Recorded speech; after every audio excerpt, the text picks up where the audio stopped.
මෙන්න පුතේ කෑම ටික තියෙනවා. කැමති නම් කන්න. ඒකට අපි කේන්ති ගන්න කෑවේ නැහැ කියලා කියන්නේ. ගයි කේන්ති ගන්නෙ.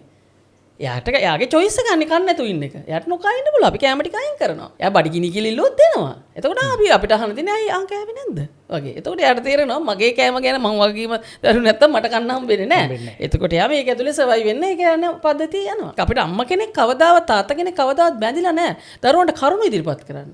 දැන් කොහොමද අපි අනේ පුතේ මේක කන්නකො බලන්නකො ඔයාලා ලෙඩ වෙනවනේ කෑවේ නැත්තම් කියලා එහෙම එකක් නැහැ. ළමයා ජීවත් වෙන නම් කන්න ඕනේ. එච්චරයි. ළමයා ඉගෙන ගන්න ඕනේ කියන එක බුදුම කියන්නේ. ඔව් ඉගෙන ගන්න දෙයක් නැහැ නේ. අපි ජීවත් වෙන කන්න එපා.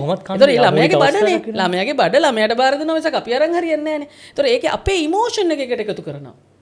තේරෙනවද? කියන්නේ අනේ පුතේ අම්මම කොච්චර මහන්සිද ඇයි අම්මට දුක් දෙන්නේ? ඇයි ඔයා පාඩම් කරන්නේ නැති අම්මා කොච්චර දුක් වෙනවද පුතේ? අම්මා පාඩම් අම්මගේ දුකයි දරුවගේ අධ්‍යාපනය අතර සම්බන්ධයක් නැහැ නේ. ඇයි අපි අනවශ්‍ය කෝරිලේෂන් එකක් හදන්නේ? සහසම්බන්ධයක් හදන්නේ. අපි අම්මා කෙනෙක් වුණාම අපි හිතමුකෝ තාත්තා කෙනෙක් අම්මා කෙනෙක් වුණාම කෑම උයලා තියෙන්න ඕනේ කිම දරුවට කන්න. ඒ කෑල්ල විතරයි. කවන කෑල්ල නෑ ඒගොල්ලන්ගේ කෑල්ල. ඒතර ඉස්කෝලේකට දාන්න ඕනේ. ඉගෙන ගන්න අවස්ථාව හදලා දෙන්න ඕනේ. හැබැයි ඉගෙන ගන්න එක කාගේ වැඩක්ද? ළමයිගේ වැඩක්. ඒතර ඒක කොම්ප්‍රොමයිස් කරන්න. ඒක බාගෑන් කරන්න පුළුවන් දෙයක් නෙවෙයි. කරන්න ඕනේ. දැන් අපි හිතමුකෝ අපි මෙතන හැමෝම 10 දෙනෙක් ඉන්නවනේ මේ 10 දෙනාට ඕන විදිහට මේක ඇතුළේ ඉන්න බෑනේ. යම් සම්මුතියකට එන්න ඕනේ මෙතන අපි ඉන්න. දර මට ඕන විදිහට ඉන්න පුළුවන් කියලා එකක් නැහැනේ. මේ මට ඕන විදිහට මේක හදා ගන්නවා කියලා එකක් නැහැනේ. ඒතර දැන් ළමයින්ට ගෙදර ආවම මොකක් හරි තියෙන කන්න බැරි නම් අනේ පුතේ මං කන්නේ නැහැ කියලා කිව්වහම අම්මා බය වෙනවා. අම්මට අග්ගාලා තව මොකක් හරි හදනවා. තව එහෙකත් බැරි නම් තව මොකක් හරි හදලා ඒතර අවස්ථාවන් ගොඩක් තියෙනවා. ඒතර ළමයාට සෑහෙන්න ජීවිතේ සෑහෙන දෙයක් කරන්න පුළුවන් මේ තමන්ගේ අනාගතය ගැන තමන්ව ගොඩනගනවා හැරෙන්න මේ දැන් තියෙන තත්ත්වය වෙනස් කර ඉන්න. ගෙදර තියෙන ස්ට්‍රක්චර් එක කියන්නේ ගෙදර තියෙනනේ යම් ව්‍යුහයක් දැන් ඉස්සර දීච්ච ව්‍යුහය තමයි උයලා තියෙන එක කන්න ඕනේ. අම්මලා තාත්තලා කියන විදිහට ඉන්න ඕනේ. හරලයි. දැන් එහෙමනේ අම්මලා තාත්තලා කියන විදිහට ඉන්න බෑ කියලා දරුවෝ අරගල කරාම දරුවන්ට ඕන විදිහට ගේ ඇතුළ හදන්න ගියාම එතකොට දරුවන්ට හිතනවා මේ ලෝකේ මට ඕන විදිහට වෙනස් කරන්න පුළුවන්. අපි හිතමු මට මතකයි අපි ගෙදර එනකොට අපිට කන්න තියෙන දේ තියෙනවනේ ගෙදර. ඉතින් අපිට හැමදාම තියෙන්නේ එකම විදිහේ ආහාරයක් තමයි. අපි දැන් කොස් ඉතින් වත්තෙන් ඒවනේ පලා තව මොන හරි කරෝල බැදුමක් හරි මොන හරි දැන් ඉතින් ඕක අපි ඇහුවොත් එහෙම ඔව් මේවද කියලා ඇහෙනවනේ හැමදාම අදත් මේවද. එතකොට අම්මා අහන්නේ ඇයි මොකද කියලා විතරයි අපේ. අපි කාගෙන යනවා. නේද? එහෙනම් අපිට බඩ ගිනේ. එතකොට අපිට බහුල නැහැ කෑම. මේ තරම් ಜಾති බහුල නැහැ. එතකොට අපි බත් වේල් තුන කනවා. ඉතින් ඒ වගේ දෙයක් තිබුණේ පළතුරක් එක්ක අතේ තියෙන පළතුරක් කන්න පුළුවන්. එතකොට අපිට අහන්න ක්වෙස්චන් කියන්නේ අම්මලාව ප්‍රශ්න කිරීමේ හැකියාව තිබුණේ නැහැ. يعني මේක කන්න බෑ කියලා අපිට අරගල කරන්න හැකියාව තිබුණේ නැහැ. මොනොත් අපිට කන්න නැති වෙනවා.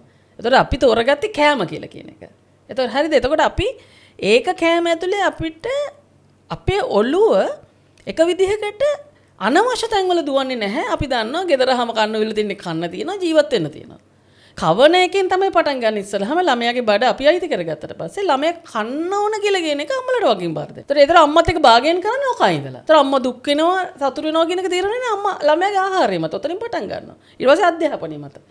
එතකොට අපි ළමයාට අනවශ්‍ය තැනක් දෙනවා. මාර පොරක් කියලා කියන්නේ. ඒතකොට එයා කොහොමද දැරීමේ හැකියාවක් එන විදිහක් නැහැ නේ. අපි යා සුපීරියර් කරලා හදන්නේ. ඔයා මාර. ඒතකොට අපි නාසිසිස්ලා තමයි හදන්නේ.